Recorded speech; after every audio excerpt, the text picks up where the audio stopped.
Ma'am कल की बैठक में क्या रहा? कल हमारा जनरल हाउस था, तो उसमें सबसे पहले तो जो आपदा में जो जानें गई हैं उसका बड़ा दुख हुआ है। तो सभी काउंसलरों ने दुख जाहिर किया है और मौन व्रत रखा गया है। तो उसके बाद जो है हमारी पिछले बैठक की जो पुष्टि है वो स्टार्ट की गई है।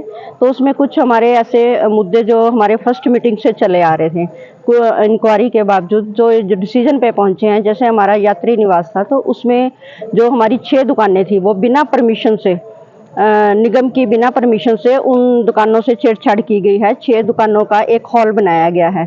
तो वो हमारी फर्स्ट मीटिंग से चली आ रही है। तो उसमें जो ये पाया गया है कि एक तो उन्होंने हमारी प्रॉपर्टी को नुकसान पहुंचाया बिना परमिशन से, तो उनमें उसके लिए जो कार्रवाई बनती थी वो एक्ट के मुताबिक वो की गई है। उसमें जो नुकसान हुआ है उसकी भरपाई के लिए भी उनको फाइन किया गया है। फाइन के अलावा जो है पीपी एक्ट में वो 5 दुकानों को डाला गया है खाली करवाने के लिए। तो वो प्रोसेस हमारा जारी है। तो उसके बाद जो है उसके नीचे एक हॉल था जो एक कंपनी को दिया गया था। तो उस कंपनी के मालिक की डेथ हो गई है, तो उसके आगे जो लीगल हायर है, तो उसके लिए जो जांच पड़ताल के लिए एक कमेटी बनाई गई है, जिसमें हमारे पार्षदों को 6 लोगों की कमेटी बनाई गई है। उसकी जांच पड़ताल के बाद जो भी कानूनी और उचित कार्रवाई बनेगी एक्ट के मुताबिक उन पर की जाएगी। इसके अलावा जो अनऑथराइज कंस्ट्रक्शन है, क्योंकि आपदा के दौरान इतने केसेस सामने आए हैं, तो इसके लिए निगम जो है काफ़ी सख्त हो गया है। तो इसमें हमने ये कहा है कि जो हमारी रिटेंशन पॉलिसी के 5 केस चले हुए थे उसमें भी कार्रवाई की गई है। उसमें से जो केस गलत पाए गए हैं उनकी एनओसी विड्रॉ करने के लिए हाउस ने जो है डिसीजन लिया है। इसमें एक हमने ऊपर से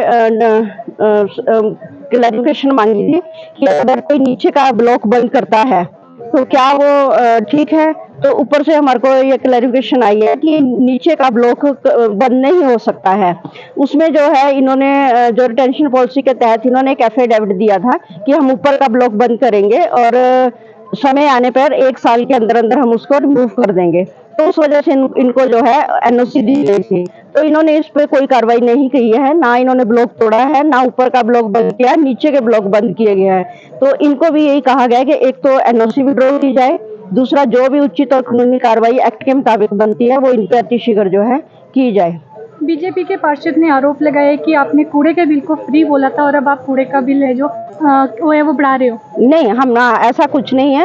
वो लोगों को गुमराह कर रहे हैं। हाउस में ये डिसीजन जो है कमिश्नर साहब ने हाउस के समक्ष रखा था कि जो लाइबिलिटी है 50 की बजाय हम 100 करें। लोग 100 देने को भी तैयार हैं। तो हमने उनको मना किया है कि जो फीस पहले से तय है उसको हम नहीं बढ़ाएंगे।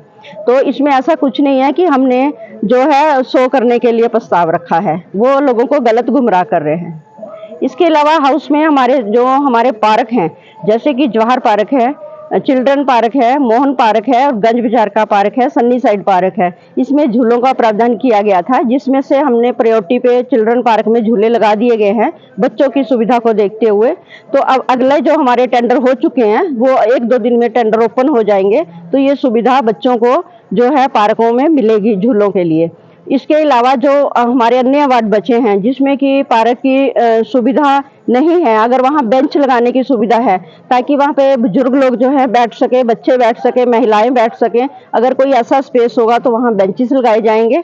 और अगर कहीं छोटे पार्क की जगह ट्रेस होती है तो वहाँ छोटे मिनी पार्क भी बनाए जाएंगे, जहाँ पर बच्चे, बुजुर्ग, महिलाएं बैठ के पार्क का आनंद ले सकते हैं, धूप का आनंद ले सकते हैं, वहाँ अपनी लाइफ एंजॉय कर सकते हैं।